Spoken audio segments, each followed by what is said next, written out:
Assalamualaikum warahmatullahi wabarakatuh.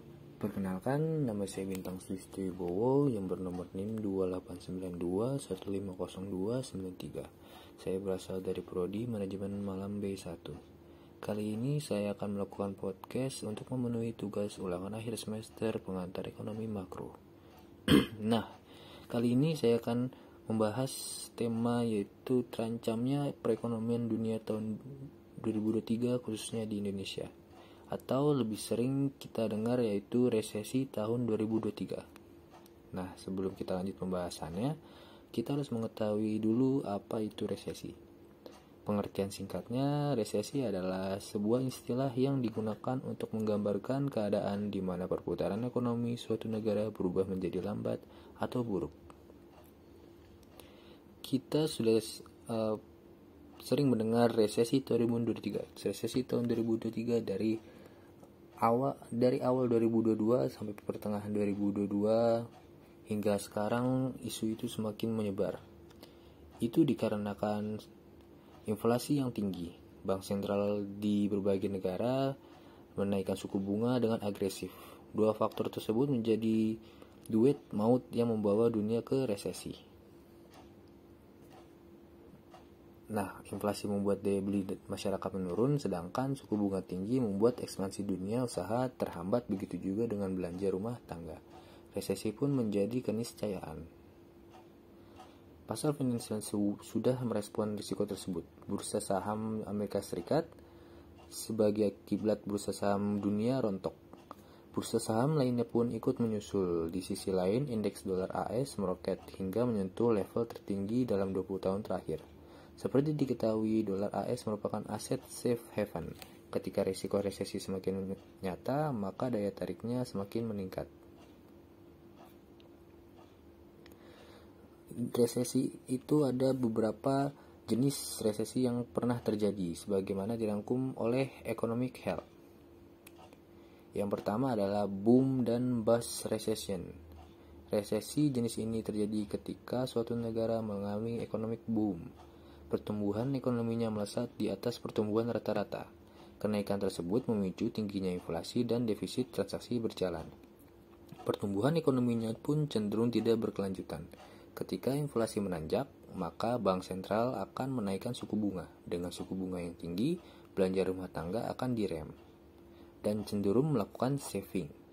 Hal ini pada akhirnya memicu resesi. Resesi jenis ini biasanya terjadi dalam waktu singkat yang tidak parah. Ketika inflasi mulai melanda, bank sentral bisa kembali menurunkan suku bunga dan membuat perekonomian pulih. Yang kedua ada balance sheet recession. Krisis finansial global 2008 menjadi contoh resesi ini. Artinya balance sheet recession bisa berdampak buruk dan terjadi dalam waktu yang panjang. Resesi ini terjadi ketika neraca perbankan maupun perusahaan mengalami penurunan yang sangat besar akibat pemerosotan harga aset dan kredit macet. Saat itu terjadi, perbankan akan membatasi penyaluran kredit, pada akhirnya berdampak pada investasi maupun ekspansi dunia usaha. Pada akhirnya berdampak pada kontraksi perekonomian alias resesi yang dalam. Resesi yang terjadi pada periode 2007 hingga 2009 di Amerika Serikat juga sering disebut Great Recession. Yang ketiga ada supply side shock recession. Resesi ini terjadi akibat masalah pasokan dan pernah terjadi di tahun 1973 akibat minyak mentah. Saat itu harga minyak mentah meroket dan memicu inflasi tinggi. Alhasil bank sentral menaikkan suku bunga yang berdampak pada stagflasi hingga resesi. Yang keempat ada ekonomi depression. Ini merupakan resesi yang paling parah. Depresi terjadi saat kontraksi ekonomi yang sangat dalam serta berlangsung dalam periode yang lama, setidaknya selama 3 tahun. Kontraksi ekonomi mencapai double digit persentase, begitu juga dengan tingkat pengangguran. Nah, cukup sampai di situ saja pengertian resesi yang saya ketahui. Nah, jika terjadi resesi di Indonesia, apa sih kebijakan pemerintah untuk mencegah resesi itu terjadi atau meminimalisir dampak yang terjadi? Yang pertama adalah strategi yang berfokus ekonomi domestik untuk memanfaatkan potensi penduduk Indonesia berjumlah lebih dari 275 juta jiwa, sehingga program penguatan produk lokal atau program Bangga Buatan Indonesia atau BBI terus mendorong. Di sisi lain, pemerintah juga akan melanjutkan hilirisasi industri berbasis sumber daya alam untuk memenuhi kebutuhan domestik dan ekspor. Strategi yang kedua berkaitan dengan pengendalian inflasi, khususnya inflasi pangan. Iskandar mengungkapkan inflasi yang menjadi sumber inflasi utama di Indonesia, sehingga akan terus menggalakkan gerakan tanaman pekarangan, food estate, serta peningkatan produktivitas dan kecepatan musim tanam. Yang terakhir, ditambah upaya untuk memperlancar distribusi barang dengan bekerja sama antar daerah dan subsidi ongkos angkut. Yang terakhir ini strategi yang meliputi perbaikan iklim investasi dengan menerapkan online single submission secara penuh di seluruh Indonesia. Lalu untuk masyarakat atau seperti saya sendiri, untuk menghadapi resesi bagaimana sih? Gitu. Untuk saya sendiri, untuk menghadapi resesi itu sedikit sulit, apalagi untuk yang masyarakat miskin atau menengah ke atas ataupun menengah ke bawah. Untuk masyarakat tersendiri bisa dibilang kita lebih baik untuk meng-saving atau menginvestasikan ke berbentuk emas.